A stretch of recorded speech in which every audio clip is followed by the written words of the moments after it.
ভালপোৱা, তোমাক ভালপোৱা, তোমাৰ প্ৰতিটো কথাত তোমাৰ প্ৰেমত পৰি যোৱা ভালপোৱা, ভালপোৱাৰ প্ৰতিটো শব্দত যে তোমাৰ নাম এটি এটি শব্দৰে লিখি দিওঁ।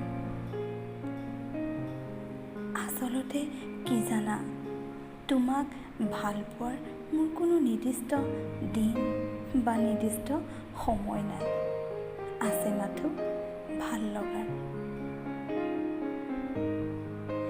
কেতিয়াবা সেই আকাশখনলৈ মন দি চাইছানে? দিনত সি নীলা ৰঙৰ সেই চাৰ্টটো পিন্ধি চঞ্চল হৈ পৰে আৰু নিশা বুকুৰ মাজত নিজৰ ভালপোৱা জোনাকক আঁকোৱালি জোনাকী হৈ পৰে। এক নিবিড় ভালপোৱাৰ দুয়ো বিলীন হৈ পৰে। ভালপোৱা লাগে জানো ভালপোৱা শব্দটো লিখিবলৈ এক নিৰ্দিষ্ট সময়? ভালপোৱাৰ ঠিকনা বিচাৰি সোণাৰু দেশত ফুলা সেই চঞ্চল নীল আকাশখনক ভাল পাওঁ বুলি ক'বলৈ নালাগে অভিধানৰ কোনো শব্দ।